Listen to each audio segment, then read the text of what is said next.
ಯಾವ ರೀತಿ ಪ್ರತಿಭಟನೆ ಆಗ್ತಾ ಇದೆ ಇವತ್ತು? ಮೊನ್ನೆ ತಾನೇ ನಡೆದಿರುವ ದಾಳಿಯಲ್ಲಿ ಉಗ್ರರು ಏನು ಕೃತ್ಯ ನಡೆಸೋರೋ ಅದರಲ್ಲಿ ಅಮಾಯಕರು ಸತ್ತೋರೆ.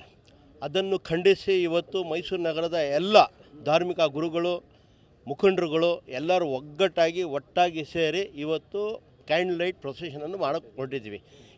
ಇದರ ಉದ್ದೇಶ ಇಷ್ಟೇ, ನಾವು ಯಾರು ಉಗ್ರರು ಹೊಡೆದಾಕಿದ್ರು ಆ ದಿವಸ ಅವ್ರ ಬಗ್ಗೆ ಕಠಿಣವಾದ ಕ್ರಮ ತಗೋಬೇಕು ಅಂತ ದೇಶದ ಪ್ರಧಾನಿಗೆ ಆಗ್ರಹ ಮಾಡ್ತಾಯಿದ್ದೀವಿ.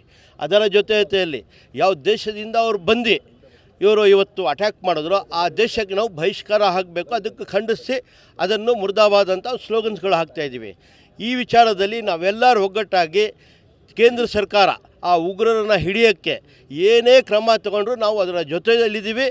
ಮತ್ತು ಯಾರು ತೀರೋದ್ರು ಅವರ ಫ್ಯಾಮಿಲಿಗಳಿಗೆ ಸಂತಾಪವನ್ನು ಈ ಸಂದರ್ಭದಲ್ಲಿ ನಾವು ಸೂಚಕ್ಕೆ ರೆಡಿ ಆಗಿದೆ. ಈಗ ರಾಜತಾಂತ್ರಿಕವಾಗಿ ಸಾಕಷ್ಟು ನಿರ್ಧಾರಗಳನ್ನು ತೆಗೆದುಕೊಂಡಿದ್ದಾರೆ. ಪಾಕಿಸ್ತಾನಿಗೆ ಸಿಂಧೂ ನದಿಯ ಒಪ್ಪಂದವನ್ನು ರದ್ದು ಮಾಡೋದಿರ್ಬೋದು, ವೀಸಾಗಳನ್ನ ರದ್ದು ಮಾಡೋದಿರ್ಬೋದು, ಇವೆಲ್ಲವನ್ನು ಮಾಡಿದ್ದಾರೆ. ಸೊ ಇನ್ನು ಏನು ಕ್ರಮಗಳನ್ನು ಕೈಗೊಳ್ಬೋದು ಅಂತ ನಮಗನ್ಸುತ್ತೆ ಪಾಕಿಸ್ತಾನ ವಿರುದ್ಧ?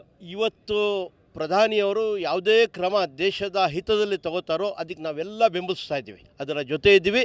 ಇನ್ನೂ ಉಗ್ರರನ್ನ ಹಿಡಿಯೋಕ್ಕೆ ಉಗ್ರರು ಏನು ಕೃತ್ಯ ತೋರಿಸೋರೋ ಅದನ್ನು ಕಠಿಣವಾಗಿ ಅವ್ರನ್ನ ಕ್ರಮ ತಗೊಳ್ಳೋಕ್ಕೆ ಏನೇ ಕ್ರಮ ತಗೊಂಡ್ರು ಅದಕ್ಕೆ ನಾವು ಬದ್ಧವಾಗಿದ್ದೀವಿ, ಅದರ ಜೊತೆ ಇರ್ತೀವಿ ಅಂತ ಈ ಸಂದರ್ಭದಲ್ಲಿ ಹೇಳೋಕ್ಕೆ ಇಷ್ಟಪಡ್ತಾ ನಮಸ್ಕಾರ. ಇವತ್ತು ನಮ್ಮ ಮೈಸೂರಿನ ಎಲ್ಲ ಮಸೀದಿ ಧರ್ಮಗುರುಗಳು, ಯಾವುದು ಮಸೀದಿ ಮಿಸ್ ಆಗಿಲ್ಲ, ಎಲ್ಲ ಧರ್ಮಗುರುಗಳು ಪಾಕಿಸ್ತಾನ್ ಮುರ್ದಾಬಾದ್, ಹಿಂದೂಸ್ತಾನ್ ಜಿಂದಾಬಾದ್ ಅಂತ ಕೂಗಿದ್ದಾರೆ. ಇದಕ್ಕೆ ನಾನು ನಮ್ಮ ಧರ್ಮಗುರುಗಳಿಗೆ ಮನಸ್ಪೂರ್ವವಾಗಿ ಅಭಿನಂದನೆ ಹೇಳೋಕ್ಕೆ ಇಷ್ಟಪಡ್ತೀನಿ. ಏನಕ್ಕಂದರೆ ನರೇಂದ್ರ ಮೋದಿಯವರು ಏನೇ ಕ್ರಮ ತಗೊಳ್ಳಿ, ಮೊದಲು ಆ ಯಾರು 4 ಜನ ನಮ್ಮವ್ರನ್ನ ಕೊಂದಾಕಿದ್ದಾರೆ ಅವ್ರಿಗೆ ಕರ್ಕೊಂಡು ಬಂದು ನಮ್ಮ ಮುಂದೆ ಕೊಂದಾಕಬೇಕು ಅಂತ ನಮ್ಮ ಆಸೆ. ಹಾಗೆ ಏನೇ ಕ್ರಮ ತಗೊಂಡ್ರು ಇನ್ನೂ ತಗೋಬೇಕು ಪಾಕಿಸ್ತಾನ ಮೇಲೆ. ಏನಕ್ಕಂದರೆ 6 ದಿವಸ ಆಗಿದೆ ಆ ಹೆಣ್ಮಗು ಮದುವೆ ಆಗಿ, ನಮ್ಮ ಹೊಟ್ಟೆ ಉರಿತೈತೆ, ನಮಗೆ ಸಾಯಿಸ್ಕೊಳ್ಳೋಕ್ಕಾಗ್ತಾ ಇಲ್ಲ.